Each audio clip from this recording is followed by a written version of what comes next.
Prosseguindo nos sinais do fim na história de Israel, estudamos até a guerra do Yom Kippur, e agora vamos falar de uma mudança histórica também nessa guerra do Yom Kippur, e tem um lema que os israelitas usavam até esse momento da guerra do Yom Kippur, e depois eles mudam de lema.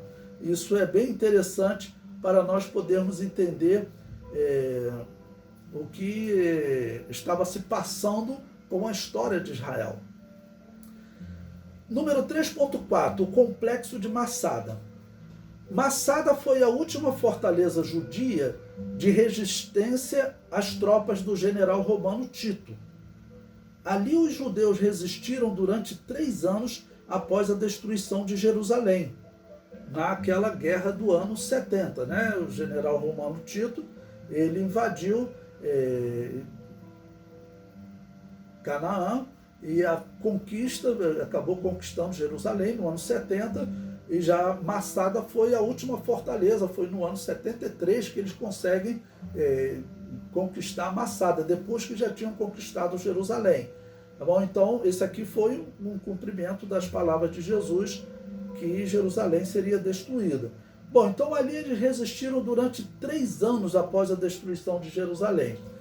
Quando Tito estava para conseguir invadi-la, os judeus, na sua maioria, mataram seus familiares, diz que começaram pelas mulheres, tá bom? Diz que se começasse pelas crianças, as mulheres não teria como. Então, diz a história, começaram pelas mulheres, depois mataram as crianças. Depois descobriram até uma mulher que tinha se escondido com algumas crianças. Mas foi uma decisão dos soldados. Disseram, olha, ninguém pode sobreviver. Nós não podemos mais ser escravos dos romanos. Então, eles entrando aqui, eles vão nos matar mesmo ou vão nos escravizar.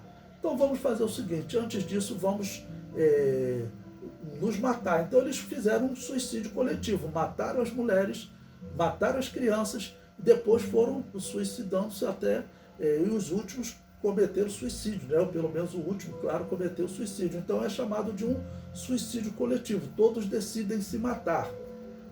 Bom, o que isso tem a ver com esse período da história de Israel? Prosseguindo na leitura, em meados de 1967, começou a ser usado entre os judeus um lema que eles chamavam de complexo de Massada, que com facilidade vemos o significado: escravidão nunca mais, melhor nos suicidarmos. Ou principalmente, eles estavam dizendo o seguinte, olha, dessa terra aqui ninguém nos tira mais.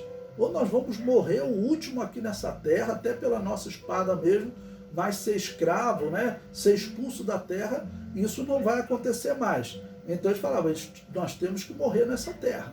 Então é interessante eles usarem esse complexo de Massada, né?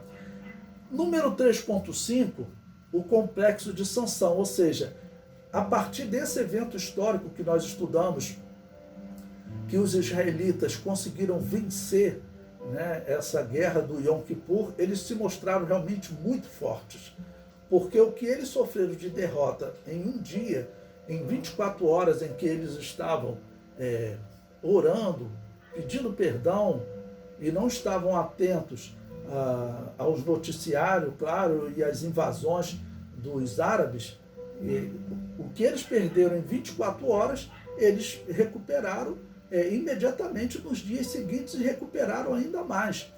Então, quer dizer, os israelitas, depois eles devolveram, mas eles chegaram a conquistar até o Sinai, ao Egito. Então, nessa guerra eles se mostraram muito fortes. Então, eles passaram a usar um complexo de Sansão. Por quê? O comentário diz, a partir de 1973, os judeus passaram a usar um outro lema que substituía o complexo de Massada. Eles passaram a usar o complexo de Sansão, que também vemos com facilidade o significado: escravidão nunca mais, ainda que tenhamos que destruir os nossos inimigos e a nós mesmos. Por que isso? Hoje a história já comprovou que em 1973 Israel já possuía armas atômicas.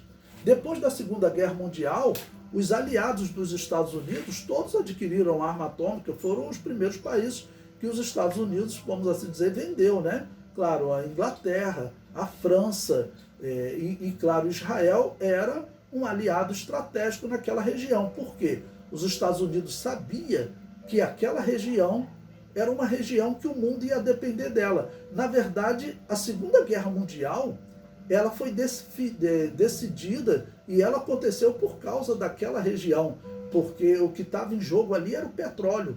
Tanto o problema dos Estados Unidos com o Japão, tá bom? E também o problema da Europa, de Adolf Hitler. Adolf Hitler estava correndo atrás de energia, de petróleo, por isso ele invadiu a Rússia. Né? Se ele pudesse, ele ficava brigando só com a Inglaterra, mas só que ele precisava da energia da Rússia. O petróleo ele já foi fundamental para a Segunda Guerra Mundial. Então os Estados Unidos queriam fortalecer aquela região para que, vamos dizer, outro país não dominasse aquela região. E Israel foi estrategista para isso. Hoje, um dos medos dos Estados Unidos nos dias atuais é porque a China está fazendo aliança com o mundo árabe. Né? A China ela está fazendo aliança com países da África e com países do mundo árabe, como está fazendo aliança com o Brasil. Né? Em termos de quantidade, a China ela não é o país mais rico do mundo, mas em termos de pessoas, ela é o maior país do mundo. Né? Os Estados Unidos têm 400 milhões, a China tem 1 bilhão e 400 milhões, é muito mais. Então, a China ela tem que se expandir pelo mundo para poder conseguir trabalho para as suas empresas e para os seus cidadãos. E com isso ela está fazendo o quê? Ela está ganhando um domínio do mundo, porque os chineses estão indo para esses países. Nós sabemos que no Brasil foi aprovada uma lei para favorecer os chineses. Todos sabiam disso, e dia 15 de dezembro foi aprovada uma lei que agora uma empresa internacional, uma empresa chinesa, pode comprar até 1/4 de terra de um município. Então, se você tem um município gigantesco lá no Amazonas, a China pode chegar lá agora e comprar aquela terra a preço de banana. Isso daí foi feito, tinham pessoas protestando, mas foi aprovado, ninguém viu, porque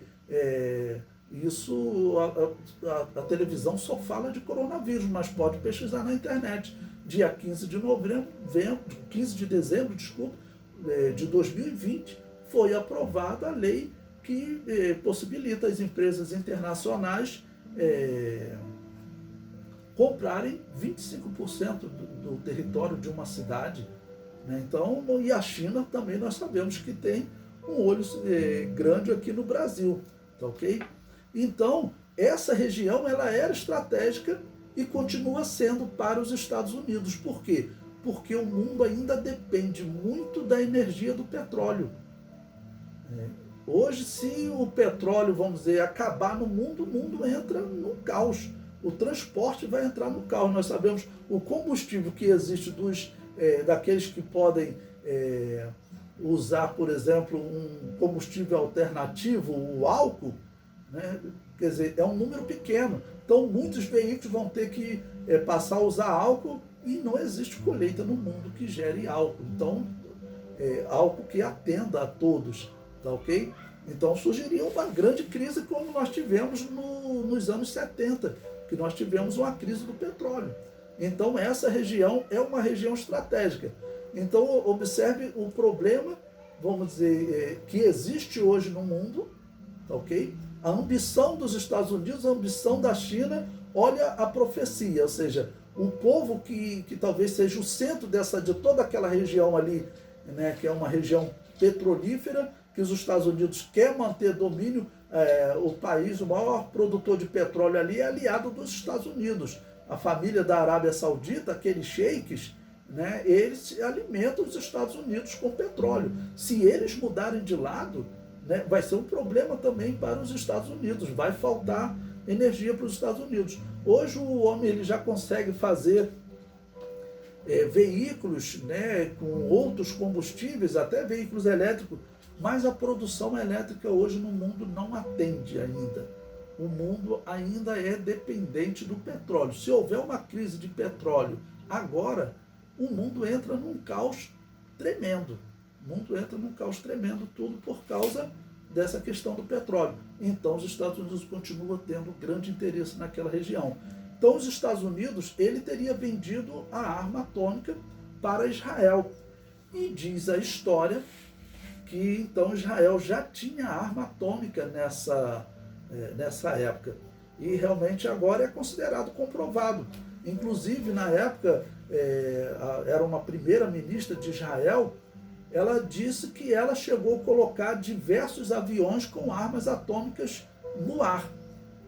Porque a ordem era o seguinte, olha, se realmente os árabes vencerem, né, se vocês fiquem apostos, se for preciso vocês vão subir se tiver uma ordem de que os árabes venceram, nós vamos ter que fazer o seguinte, nós vamos espalhar bomba atômica nessa região, vamos acabar com essa região do mundo, né? Porque sabe-se lá quantas armas atômicas eles já tinham, né? Então iriam destruir todo mundo, ou seja, eles iam cometer uma morte, eu não gosto de chamar de suicídio, de Sansão, né?